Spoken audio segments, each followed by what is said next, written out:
1 week ago, I released my first music video, People We Know, and today I'm going to show you some behind the scenes and even some Easter eggs that never made it into the video. Welcome to the first scene. There's not a whole lot to show here, I don't think. If we go to the main character here, Michael, yeah, he's normal, just kind of does his motion. And over here is the second character. Yeah, these two rooms are combined. Second character, this pencil. If you look closely, the pencil goes into her face.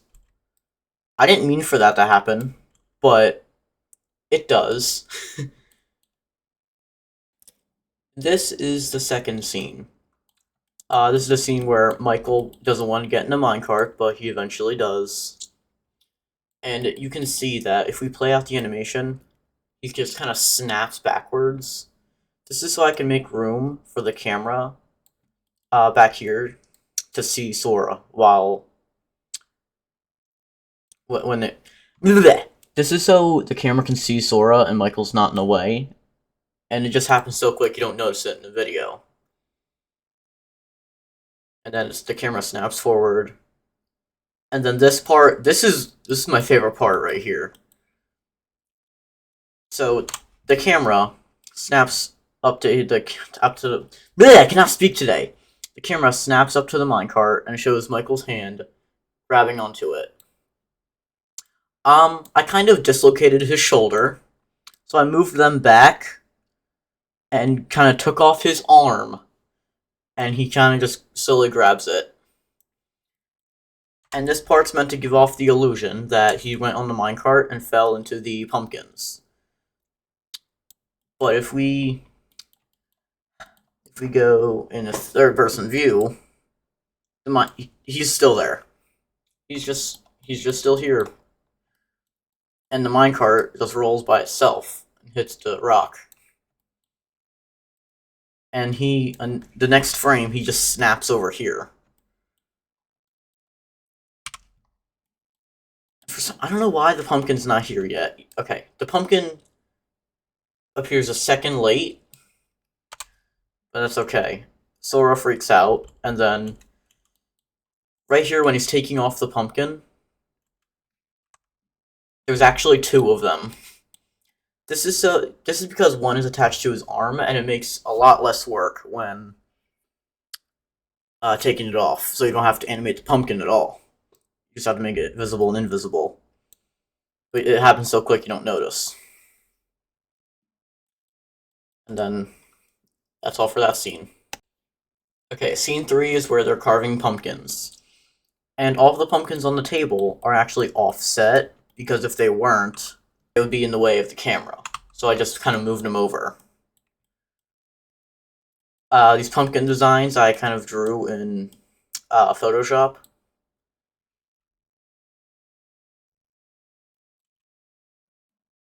And I don't know if you can see it in the video, but they actually have some depth to them.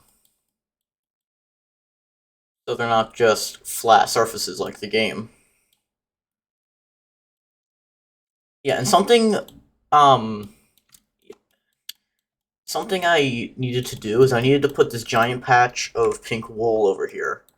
This is because I go into another software and try to find out where this is, because it's not in the original spawn point of the actual world. So I went into Minecraft, placed that down, built all of this with my friend, and then I put it into here. Something you'll probably notice with all of the worlds, they all just cut off. This is because all of this is one giant model with a bunch of different vertices, and that can really slow down my computer.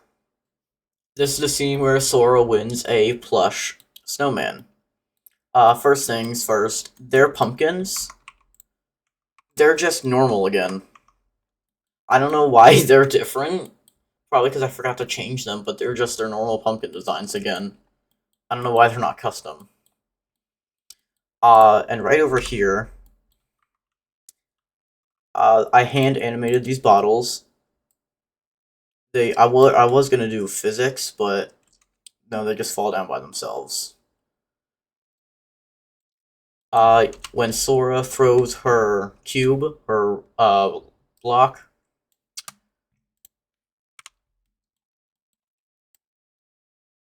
she actually lets go before her arm finishes moving, and it kind of just warps into place. It doesn't even hit the bottles, and then disappears. And then the camera shows the bottles being knocked over, and she snaps into her normal position. And her snowman plushie, I don't know where it went. I'm sure I'll find it. She gets excited. And then the snowman plushie, here it is. And this is very simple what I did. I kind of just modeled this in another software. He's just kind of in here for now. And just warps over to Sora's hands.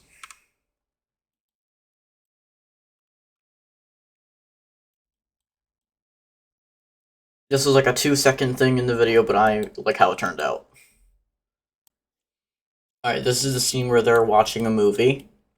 If you didn't notice, these are actually some of my videos. One of my videos, and some of my friends' videos. There's my friend Ricky, Emerson, Chicken Tamer, and there's Jamie. This movie technically doesn't start until right here on this frame. These two people right here who are watching the movie.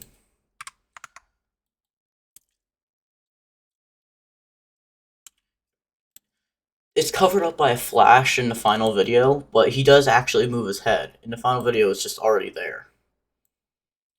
They're just kind of there. These two are just sitting here, frozen in time, because they can't do anything yet. Why animate something if no one's going to see it? So I just didn't do anything there. And then it moves over to them, they're laughing, having a good time, and their heads kind of snap. That would have killed you if this was real life. And then the camera kind of zooms out and lets the movie play out. And this is just all just floating in space here.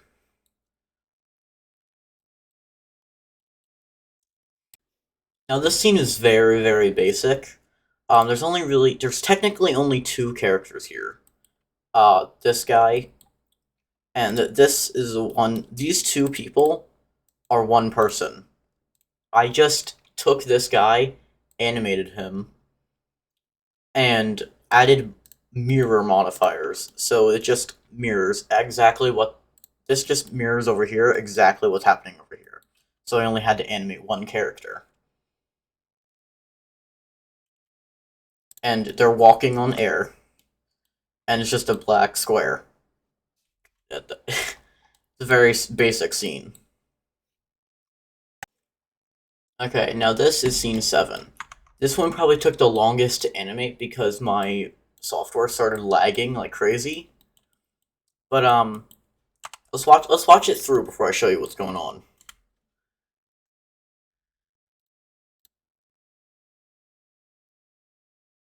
This is Ricky, by the way.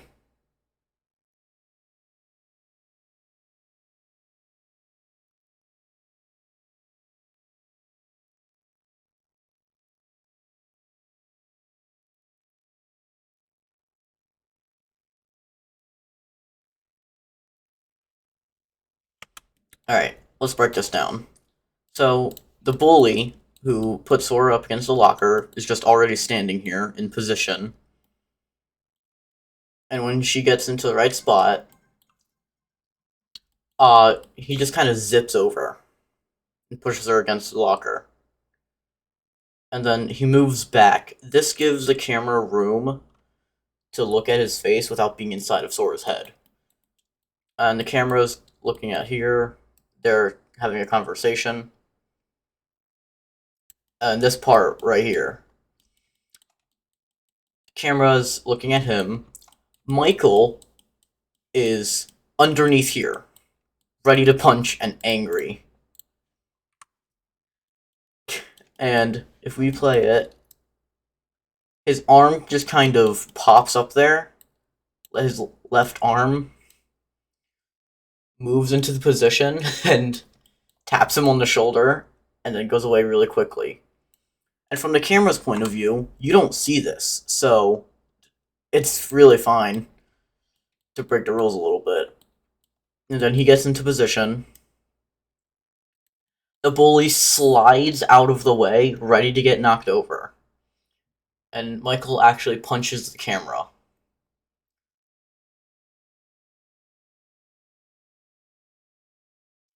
And then he's just on the ground.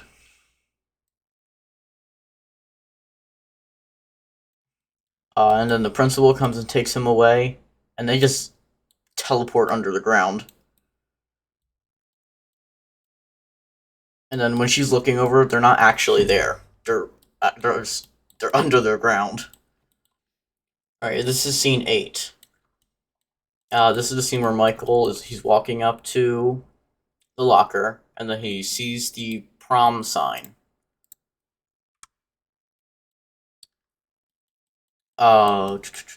I cannot. I'm losing my sense of direction. So, he looks at the sign, and then pulls out a Minecraft sign. And from the camera's point of view, you can see that the text is already visible. It's all one component, and I forgot to change that, so that's in the actual video. Pulls it up, and I wanted to look like he's actually writing it, but it's just already there. Camera zooms in, and he puts it in. He puts it in, and you don't see this, but the sign actually, like, warps underground. It's still technically connected to his hand, so he sets it in, and as his hand moves, the sign follows, but not at the same time, and then it turns invisible. It's a complicated thing. And in the original shot, in the next shot, I wanted Sora to look in her locker, so this is actually here. There's a duplicate sign here. But I ended up not making her look in there, so that's just there. Okay, this is the final scene of the video, and Michael's waiting here, waiting for Sora to arrive, and she's just kind of over here, waiting. But there's just no one else here. We kind of just built this, and I didn't really show a lot of it. They're just the only two people here in reality. It's a very empty prom. Yeah. He plays out his animation. Sora's over here. And she waves, but you can see Michael has a back problem, as you can tell. I kind of just shrunk him down and rolled him up. This is so it looks like in the next shot, he's getting up out of his chair. And you can see he kind of slides and just warps into position. Oh yeah, I tried to do as little leg animation as possible, because doing walk cycles is very complicated. And then, yeah, they slide into position. I just completely forgot to do their arms. And, yeah, she just kind of slides. Okay, this is the last scene. This is where I asked you guys to subscribe in the video. But this scenario is just, again, out floating in the middle of nowhere. And for some reason, there are clouds. I think that happened when I went to create the lighting. It just automatically did that, so they're just there. Yeah, the audio also plays. Let me do that. If you notice in these two shots right here, or these two parts of the video, these two walls are exactly the same, and that is because I put another mirror modifier, so they just duplicate. So I could do one half of it, and the other would do it automatically, but also copy the textures exactly. And, yeah. I kind of also just break my arm right here. See, I have the arm rotated 180 degrees, so I can make it look like he's pointing down, but then the arm rotates around. You couldn't really do that normally. And then I snap into position. I move over a bit too, because I wasn't in the center. And then I get crushed.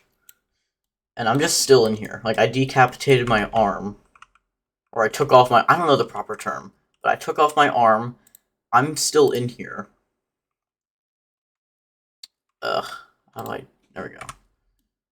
And my facial expression is still the same, and my arm just rotates like crazy. I had a lot of fun making this video, and if you guys want more behind the scenes content, go subscribe to my second channel. This video will also be uploaded there. Thanks for watching.